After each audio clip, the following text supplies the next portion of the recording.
Hello, my name is Tori OW, and this year in ISM I'm studying ministry. Matthew 28:19-20 says, "Therefore go and make disciples of all nations, baptizing them in the name of the Father, and of the Son, and of the Holy Spirit, and teaching them to obey everything I have commanded you. And surely I am with you always to the very end of the age." Now you might be wondering why I'm telling you this verse. To me, is the ultimate goal of a pastor to spread the word of God and to reach as many people as possible. This presentation is not made to try and change your beliefs or preach the gospel. The goal of this presentation is to share with you my journey through ISM this year. Before I get started on my ISM journey, however, I'd like to introduce you to my family. On the right is my mom and dad. My mom is a therapist for families, marriage couples, and even teenagers. And my dad is a police officer for Frisco. On the left, you have my sister and my two brothers. Madison is involved in art. Alec, the one on the bottom left, is involved in tech theater. And Peyton, the one on the bottom right, likes to longboard and is still figuring out his passion in high school. Why ministry? So when I was 11, I felt called to be a missionary. The summer of my 9th grade year, I got a chance to go on a mission trip to El Salvador. There we got to preach the word of God to kids through song and dance because there was a language barrier. I also made many friends on that trip and long-lasting relationships that remind me of how great missions work is.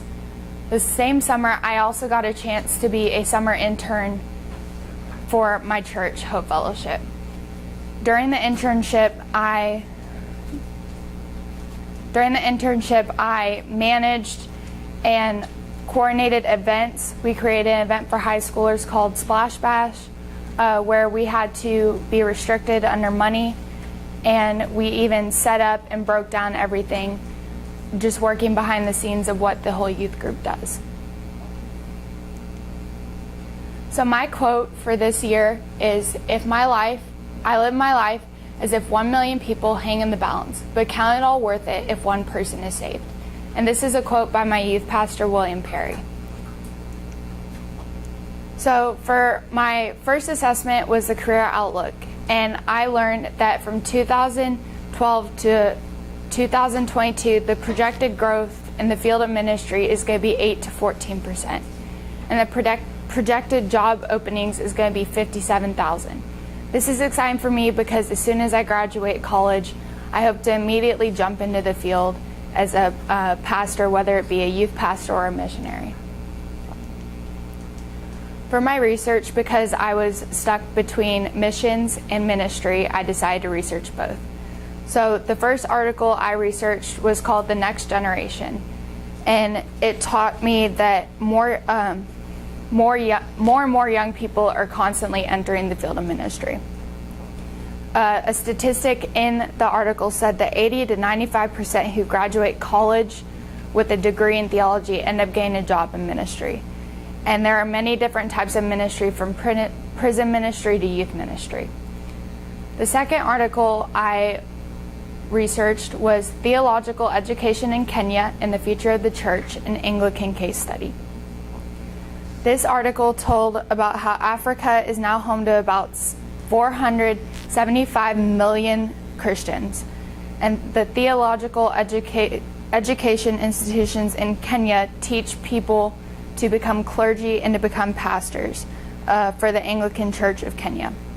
It also talks about the struggles of the TEIs because they were in poor conditions. A lot didn't have electricity or water, and you really had to just go into those schools and expect to learn what you could, even under the circumstances. My third article I researched was "How the Church Grew in South Sudan." This article talked about the Episcopal Church of Sudan and how it has grown to about 5 million people. One thing I found interesting in the article was it talked about how there is no separation of church and state in Sudan. A lot of the officials would lend their cars to the church to help them spread the word and different activities like that. Where unlike here, also in public schools, you're not really supposed to talk about religion. So you have a separation of church and state here that's not there in South Sudan. My fourth research assessment was over the UNT visit. At the UNT visit, I got the chance to sit in on a contemporary moral issues class where we talked about the legalization of abortion. And it was really unique to get a sit in on a class where you can look on with your own opinions, but also like learn about a topic such as abortion without religious bias involved. For me, growing up as a Christian, I don't personally agree with abortion, but it was interesting to learn the different ways of how you consider when abortion is necessary and when the fetus is considered a living being. My last research topic or research assessment I did was over solving the retention problem through integration, a communal vision for youth ministry. This article really spoke to me as youth ministry has been an important factor in my spiritual faith and journey. The article said that over 61% of people who went to youth groups disengaged from spiritual activity after high school. This is a big problem that's often addressed in my youth group as well, and I know it's a constant problem for many youth groups.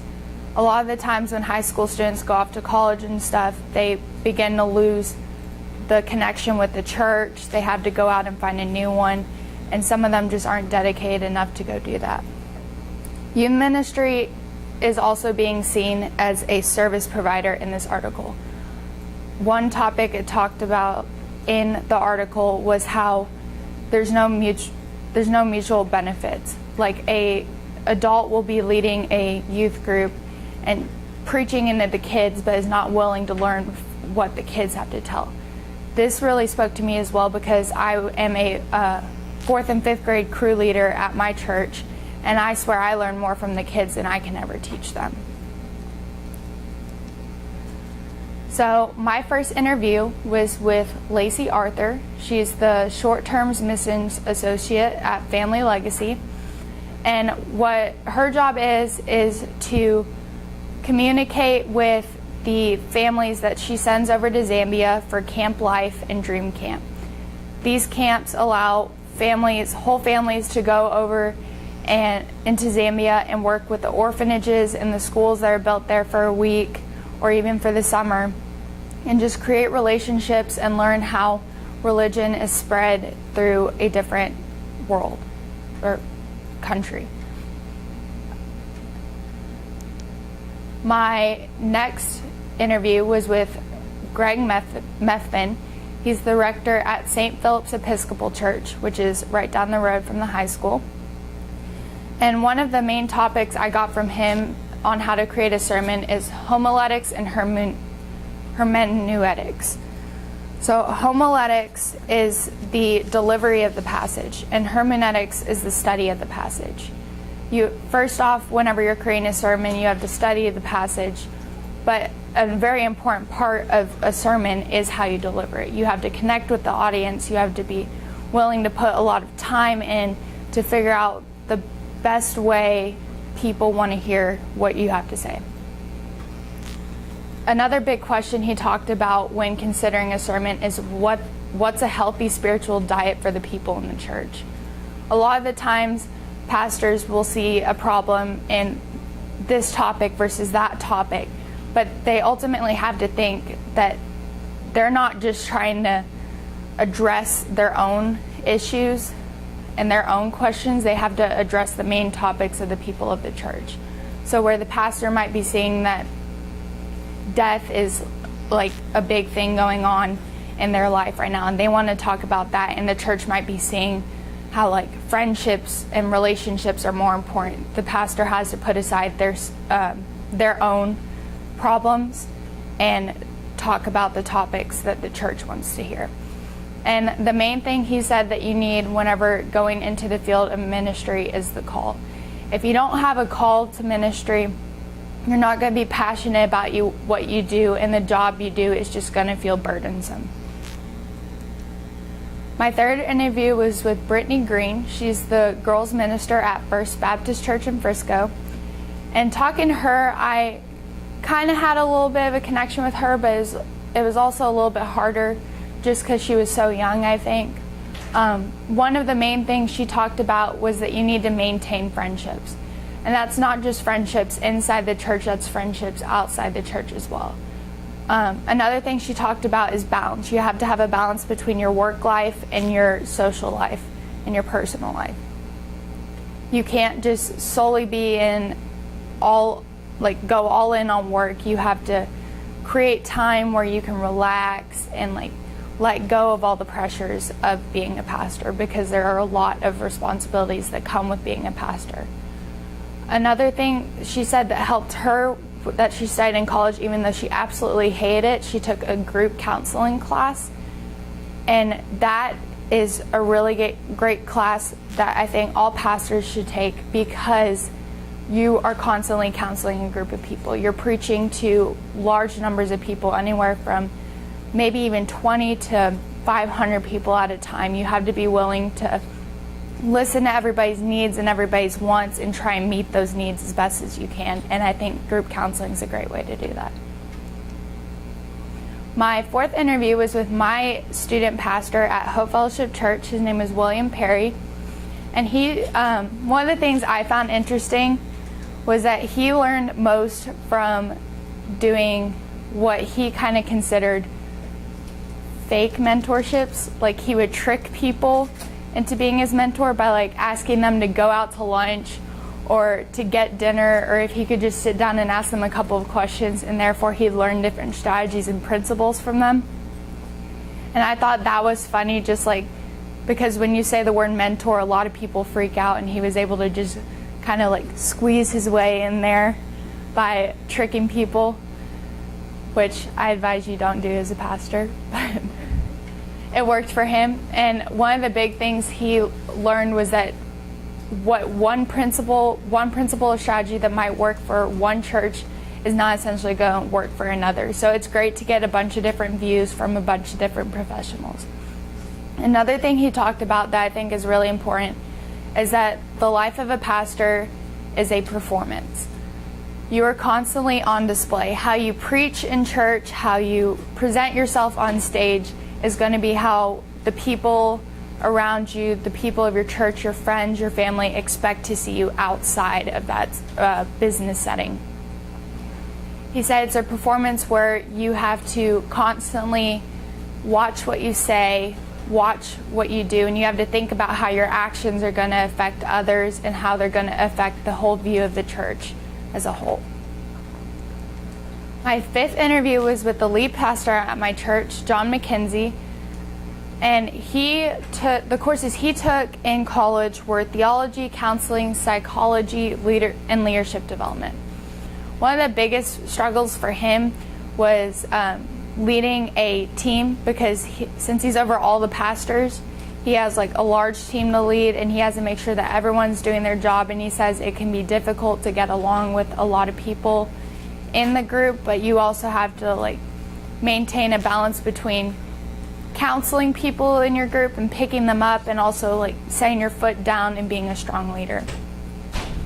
He also said that important skills to have for being a pastor is patience and flexibility. As a pastor, your schedule is going to fluctuate depending on the events going on in people's lives at your church. If there's a funeral that happened, most of the time you're going to have to go work that funeral. If there's a marriage happening the next day, you're going to have to go marry people. And it's just a bunch of different stuff that's going on. You also have to have patience in that when you're working with people, you can't get angry at them. You have to help them as best you can. And even if they keep coming back with a lot more problems and a lot more questions, you have to be patient with them and try and help them through as best as possible. My sixth interview was with Libba Tolis. She's actually my mentor, and I'll tell you a little bit more about that later. She's the young adults pastor at Hope Fellowship Church, and she said the big class for her to take was personal evangelism. You have to know how to get people to listen to the word and listen to what you're trying to preach. And you also have to know personally like what you want to achieve. A lot of the times, if your heart's not set right as a pastor and you're not focusing on yourself and your faith, then you can't really help other people grow in your faith. So personal evangelism was a big help for her.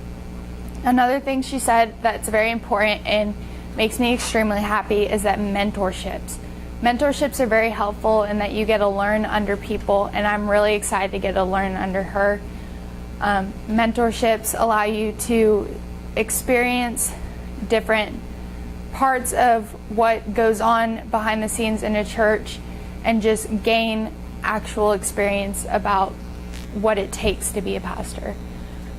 One of the hard things that she said about being a young adults pastor is that it can be lonely. Her husband, whenever she goes home, her husband is able to talk about his job and like about all the great things that happen, all the bad things that happen that day.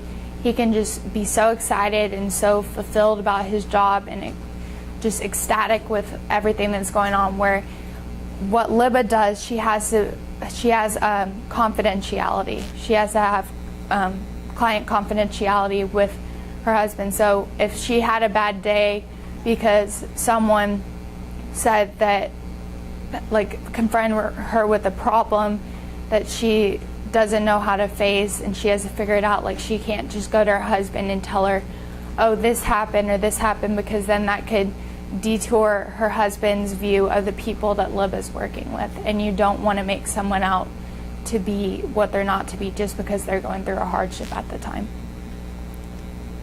My 7th interview was with David Pendleton, and he's the middle school pastor at Bent Tree Bible Fellowship.